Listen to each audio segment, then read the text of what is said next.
nunca caigamos, porque sería hacernos trampas e ir en contra de nosotros por optar por ser inmediatos, en pensar que la Fórmula 1 el mejor piloto lo indica quien tiene mejores estadísticas. 2021 tampoco quizás nos dejó grandísimos carrerones en muchos fines de semana, pero simplemente el estar pendiente de la pelea que había por ver quién ganaba, por ver cómo iba la clasificación, por ver toda esa tensión, el clima que se iba a generar en cada carrera de evento especial, de cómo iba a avanzar. Igual luego hacemos una carrera retro y decimos, pues menudo coñazo sabiendo ya cómo quedan.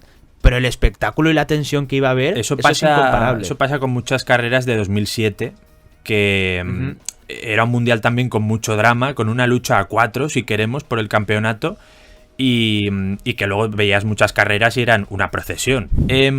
Vale, tenemos de Pablo Valcarce. Si Fernando Alonso gana el mundial en 2026, lo va a ganar, nos dice, entonces estoy más tranquilo, en una batalla épica a 3 bandas, Red Bull con Max, Ferrari con Luis y Nano Martin, ¿podríamos decir que es el mejor de la historia? Hombre, a ver, si es una batalla épica a 3 bandas entre Verstappen, Hamilton y Alonso, probablemente estaríamos hablando de uno de los grandes mundiales de la historia, pero yo no lo sé porque luego habría que ver cómo se desarrolla y qué consideramos el mejor mundial de la historia. O sea, por ejemplo, un mundial en el que llegaron los 2 pilotos empatados a la última carrera y que fue súper emocionante y que tuvo un montón de luchas y demás, como 2021, lo consideramos de los mejores de la historia. O sea, si valoras otras cosas, ese mundial tampoco estuvo tan... Pero claro, es muy difícil que en una batalla a 3 entre Hamilton, Verstappen y Alonso no estemos hablando de un mundial absolutamente histórico.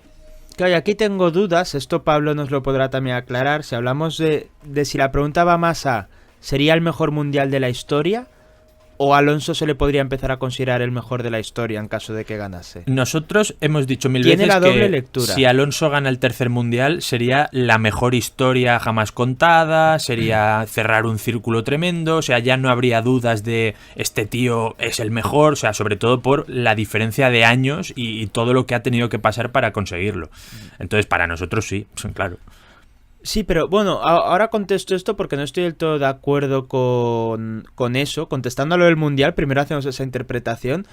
Coincido mucho contigo en que sería muy difícil que fuera un mal mundial, incluso a nivel de relato, aunque sea una mierda. Eso lo comparo con 2005. 2005 quizás como campeonato no fue de los mejores que hemos tenido, ni muchísimo menos. Incluso podría entrar en un top de los peores del siglo XXI, si apuramos, más allá de que lo ganase Alonso. Tampoco te pases.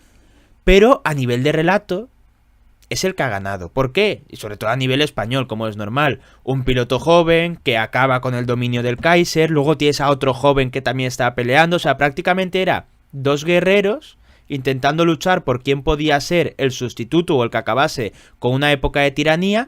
Y ya como quien gana ese combate para ver quién es el candidato, en 2026 ya es un mano a mano contra ese líder que incluso se va a retirar. No fueron quizás las mejores temporadas, 2006 para mí mejor, en cuanto a carreras, en cuanto a espectáculo, pero simplemente el relato iba a ser la hostia. Es que si nos apuramos también, hubo carreras muy buenas, pero 2021 tampoco quizás nos dejó grandísimos carrerones en muchos fines de semana, pero simplemente el estar pendiente de la pelea que había por ver quién ganaba, por ver cómo iba la clasificación, por ver toda esa tensión, el clima que se iba a generar en cada carrera de evento especial, de cómo iba a avanzar. Igual luego hacemos una carrera retro y decimos, pues menudo coñazo sabiendo ya cómo quedan. Pero el espectáculo y la tensión que iba a haber, eso es incomparable. Eso pasa con muchas carreras de 2007, que era un mundial también con mucho drama, con una lucha a 4, si queremos, por el campeonato, y que luego veías muchas carreras y eran una procesión, que era imposible adelantarse y demás. Yo sigo valorando más eso, un mundial así, aunque las carreras sean aburridas, que lo que vemos ahora, que las carreras son aburridas y encima no hay mundial. En fin. Contestando, y si esa no era la pregunta, pues me parece un tema interesante, sinceramente. ¿Si Alonso sería el mejor de la historia? No. Y voy a intentar explicar por qué. Ya llegaremos, porque hay una pregunta peliculera entre todas las que vamos a contestar. Para mí sería la mayor historia jamás contada en la Fórmula 1. El piloto que lleva, creo que eran ya más de 4.000 días desde su última victoria en Fórmula 1. Para 2026 no me lo quiero imaginar, en caso de que no llegues a 33. Que estará pilotando en 2026 muy probablemente contra pilotos que no habían nacido cuando él ganó el campeonato de Fórmula 1. de otra generación, de los más veteranos de la era moderna, una salvajada, sería un relato épico y que ya me voy adelantando, bien merecería una película. Pero nunca caigamos, porque sería hacernos trampas e ir en contra de nosotros por optar por ser inmediatos, en pensar que la Fórmula 1 el mejor piloto lo indica quien tiene mejores estadísticas. Por mucho que Alonso gane el tercero, entonces podrán decirnos, vale, Hamilton tiene 7, te faltan 4 para llegar, asturianito de los cojones. Entonces, o sea, si nos basásemos en como Alonso gana un mundial ya es el mejor de la historia, no, Alonso podemos pensar, yo lo pienso, que es el mejor de la historia por su estilo de conducción, por lo que ha hecho respecto a sus compañeros, por el rendimiento que ha sacado de monoplazas que no estaban para batallar, por ser quizás de los pocos o el único piloto que he visto desde en el siglo XXI al menos, que ha ganado un mundial sin tener claramente el mejor coche. Por todo esto yo lo puedo considerar el mejor de la historia. Por ganar la 33, la 40 o la 50, no. Porque si decimos eso, también tenemos que decir que este año Sergio Pérez o el año pasado fue el segundo mejor piloto del campeonato.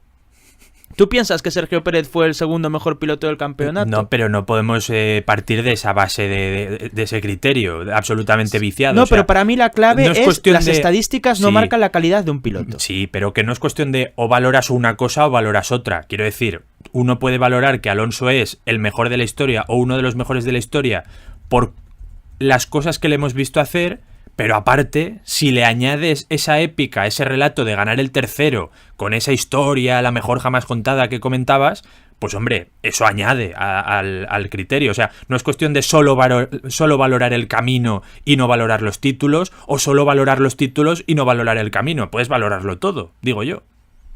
Sí, pero yo para mí no tenemos que caer, y aquí casi te diría como alonsistas, en estadísticas. Entonces, como tú dices, tendremos una gran historia que contar y podremos, por así decirlo, tener un relato muy circular, muy perfecto y muy maravilloso. Pero no será lo que decida nada.